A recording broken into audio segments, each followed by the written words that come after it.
Inafis Polda Sumatera Barat melakukan olah tempat kejadian perkara penembakan Kasat Reskrim Polres Solok Selatan untuk mengungkap motif peristiwa tersebut. Olah TKP dilakukan di parkiran Mako Polres Solok Selatan, tempat di mana pelaku AKP Dadang Iskandar menembak korban. Di TKP, petugas menemukan 2 selongsong peluru yang digunakan pelaku.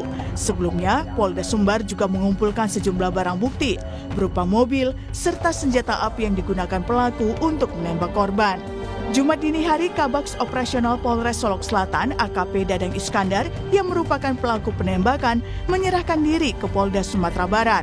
Sebelumnya, polisi sempat memburu pelaku yang diduga bersembunyi di Kabupaten Solok Selatan. Propam Sumatera Barat sudah memeriksa 5 orang dalam kasus ini. Sementara terkait motif, Kapolda Sumatera Barat Irjen Suharyono menyebut masih diselidiki. Termasuk ada tidaknya kaitan dengan penyelidikan kasus tambang ilegal yang sedang ditangani Polres Solok Selatan. Meski begitu, Kapolri Jenderal Listio Sigit Prabowo membantah adanya konflik internal terkait penyelidikan. Saya sudah perintahkan agar kasus itu diproses tuntas terhadap pelakunya, oknum, pelaku dari institusi, agar ditindak tegas, apakah itu proses etik maupun pidananya. Apalagi kalau kemudian motifnya kemudian ternyata dilakukan terhadap hal-hal yang selama ini kita anggap mencederai institusi. Saya minta siapapun, apapun pangkatnya, tindak tegas, nggak usah ragu-ragu. Ya, saya kira bukan masalah konflik internal ya.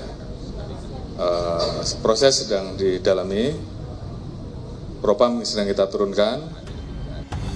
Komisi Kepolisian Nasional Kompolnas tegas meminta polisi tak hanya fokus mengungkap motif kasus penembakan. Komisioner Kompolnas Khoirul Anam mendorong Polda Sumbar menyelidiki keterkaitan penertiban tambang liar galian C dan mengungkap siapa saja aktor yang terlibat.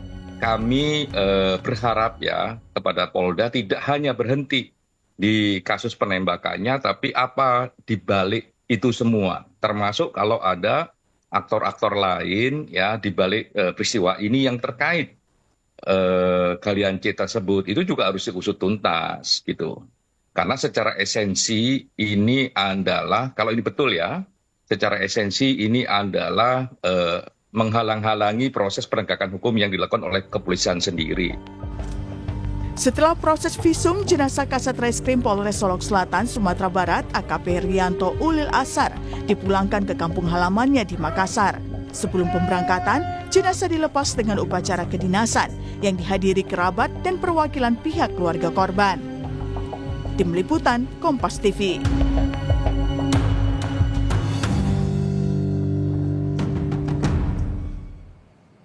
Saudara, peristiwa polisi tembak polisi di Solok Selatan, Sumatera Barat mengejutkan publik. Apalagi penembakan diduga terkait masalah tambang yang tengah diselidiki Polres Solok Selatan. Apa yang sebenarnya terjadi? Kenapa aparat hukum justru menjadi pelaku tindak kriminal? Kita bahas soal ini bersama sejumlah narasumber. Ada paman dari Kasat Reskrim Polres Solok Selatan, AKP Rianto Ulil Ansor yang menjadi korban penembakan, yakni Pak Ruben Lewi, dan juga kriminolog dari Universitas Indonesia, Adrianus Meliala. Selamat pagi Bapak-Bapak, selamat pagi Pak Ruben, selamat pagi Prof. Adrianus. Selamat pagi Mbak, selamat pagi Pak Ruben. Selamat pagi semuanya. Selamat pagi Pak Adrianus. Sebelumnya saya ke Pak Ruben dulu. Pak Ruben, kami menyampaikan ungkapan bela sungkawa tentunya apa yang terjadi kepada ponakan Anda. Pak Ruben, sebelum peristiwa ini terjadi, apakah korban pernah bercerita soal kasus tambang yang sedang ditangani?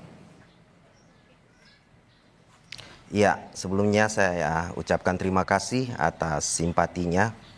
Kami sangat berduka dan kami sangat berterima kasih karena kasus ini bisa diliput ya. Kami berharap bisa dikawal ke depannya. Dan berbicara tentang ponakan kami, Rian ini, sosok Rian ini sebenarnya sangat dekat dengan keluarga, terutama kepada ibunya ya, karena ayah beliau sudah almarhum. Dan sebagai anak yang dekat dengan orang tua, beliau memang sering curhat ya tentang apa saja. Karena memang di keluarga besar kami itu kedekatannya memang sangat dekat. Dan beliau ini memang banyak curhat ya kepada mamanya tentang pekerjaannya. Dan saya pikir ini wajar ya sebagai anak kepada ibunya. Dan tentunya juga curhatannya ini juga terkait dengan pekerjaannya yang memang sangat berat. Tetapi detail curhatan itu ya hanya mamanya yang tahu, tetapi memang beliau sering curhat tentang bagaimana tanggung jawabnya yang demikian besar. Dan kami bisa sangat memahami akan curhatan ini karena memang anak kami Rian ini, ponakan kami ini memang kami didik dengan sangat jujur dan beliau itu punya karakter yang luar biasa. Jadi ketika kita melihat kondisi yang ada di Indonesia dengan karakternya dia, ya sangat masuk akal kalau itu menjadi beban berat buat dia. Dan dia sebagai anak yang berbakti kepada orang tua, beliau sering curhat kepada mamanya, seperti itu. Oke, sering curhat, terbuka. Jadi memang Rian ini sangat dekat dengan orang tuanya. Ya, sering cerita soal tugasnya sangat berat di institusi kepolisian. Pak Ruben, informasinya korban juga pernah minta izin ke ibunya untuk keluar dari institusi kepolisian. Korban cerita juga kah alasan dia ingin keluar karena apa? Lalu apa yang sebenarnya ingin dia lakukan begitu ketika kalau misalnya ia bisa keluar dari institusi kepolisian?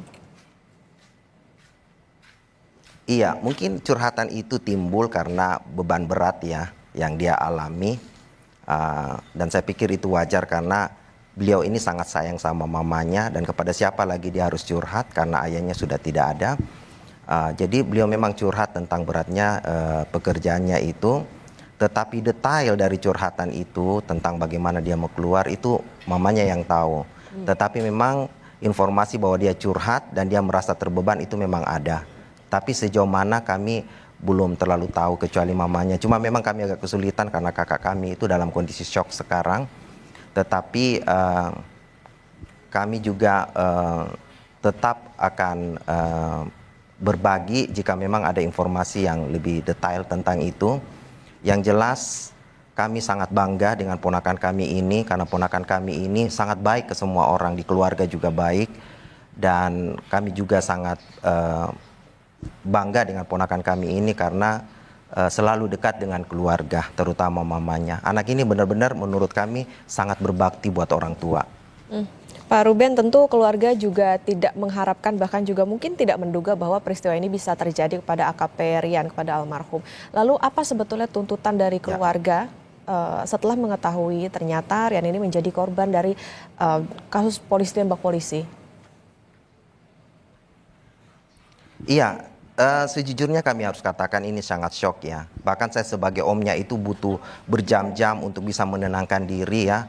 Karena saya merasa ini kenyataan yang sangat sulit kami terima gitu loh. Jadi harapan kami ya, kami pengen Indonesia bisa belajar dari pengalaman ini. Keluarga berharap bahwa kepergian anak ponakan kami ini bisa menjadi pelajaran yang berharga buat Indonesia ya. Karena dengan kejadian ini mata kita terbuka, ada sesuatu yang perlu diubah.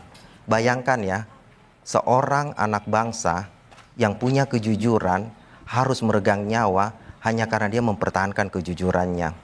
Ini sesuatu yang sangat mengerikan buat kami dan tentu juga ini karena ini era global di mana ditonton semua orang.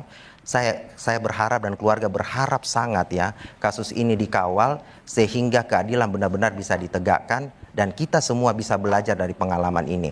Kami berharap pengalaman ini tidak terulang lagi. Cukup satu, jangan lagi ada yang lain. Oke, ada keinginan kah Pak untuk tuntutan apa yang bisa dikenakan kepada pelaku?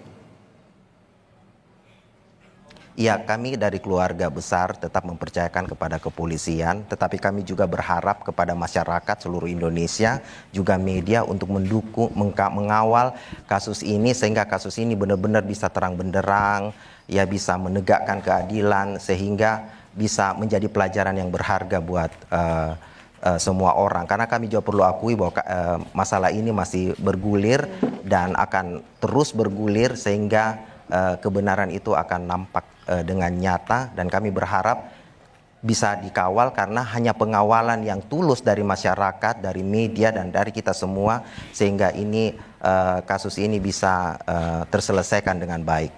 Oke, saya ke Pak Adrianus. Prof, polisi tembak polisi ini diduga terkait dengan kasus tambang. Apa yang bisa Anda analisa dari peristiwa ini? Analisa yang paling baik yang bisa kita lakukan terkait dengan kasus seperti ini adalah memakai perspektif budaya kepolisian. Jadi kalau tadi saya menggarisbawahi apa dikatakan oleh Pak Leon soal tekanan, maka tekanan itu mesti dibaca dalam konteks budaya polisi gitu. Tentu bagi kita yang orang luar apa sih tekanannya gitu. Tapi bagi sesama polisi, maka tekanannya bisa datang dari sesama teman, ya sesama lifting ya, mengandalkan pada kesejawatannya, pertemanannya untuk misalnya agar jangan meneruskan kasus karena dia teman saya misalnya.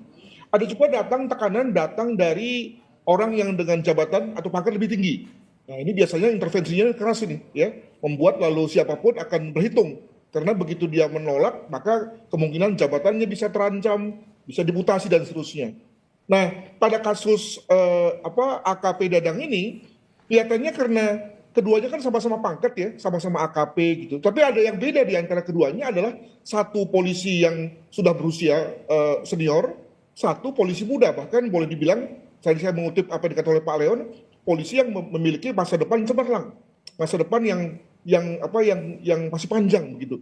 Ini lalu kemudian biasanya menimbulkan semacam kecemburuan, lalu kemudian ada situasi di mana kamu kok nggak mandang saya, lalu kamu kok seperti anak muda yang tak tahu diuntung dan begitulah retorikanya yang lalu kemudian bisa menghasilkan satu kekerasan. Pada umumnya sekali lagi dengan konteks budaya kepolisian, pada umumnya semua polisi akan berhenti pada titik di mana kemudian lalu pendekatan dinas kemudian dikedepankan ya. Sekali lagi karena mereka umumnya tidak berani ya mengedepankan soal keluarga, soal budaya di atas soal dinas.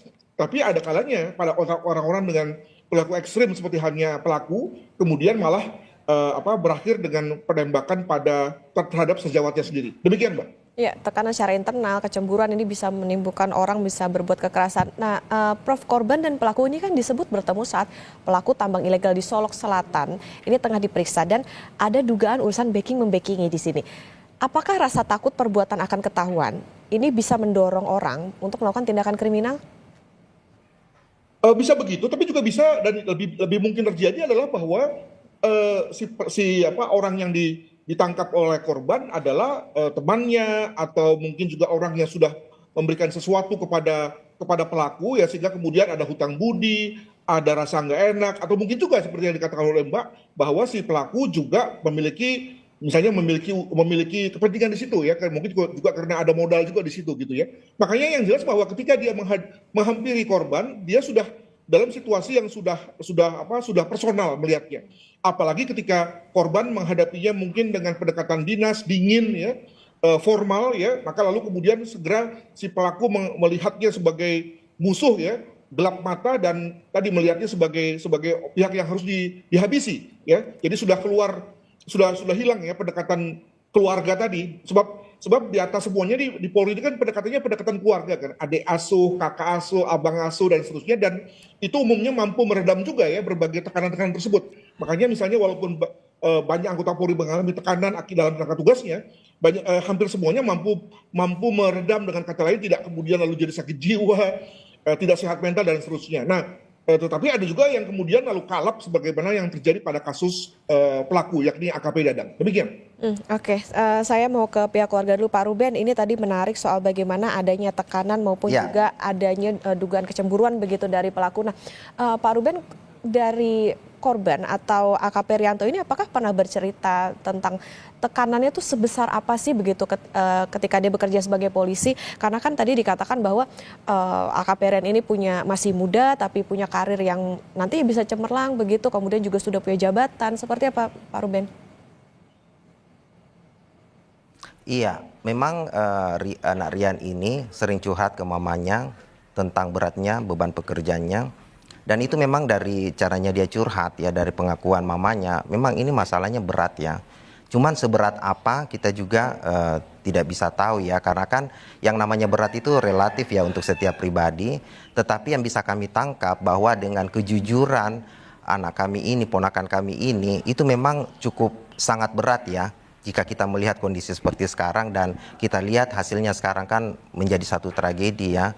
Dan itu yang membuat kami sadar bahwa memang apa yang selama ini dia curhatkan itu memang benar seperti itu. Cuman memang detailnya seperti apa itu hanya mamanya yang tahu. Tapi mamanya juga pernah cerita bahwa memang bebannya berat seperti itu. Jadi kami sebagai pihak keluarga yang memang dekat satu sama yang lain, kami hanya bisa mendoakan seperti itu. Tetapi memang kami benar-benar tidak menyangka kok bisa sampai terjadi seperti ini. Itulah sebabnya kami dari keluarga berharap sangat masalah ini bisa dikawal sehingga benar-benar keadilan bisa ditegakkan. Kami tidak ingin anak ponakan kami ini pergi dengan sia-sia.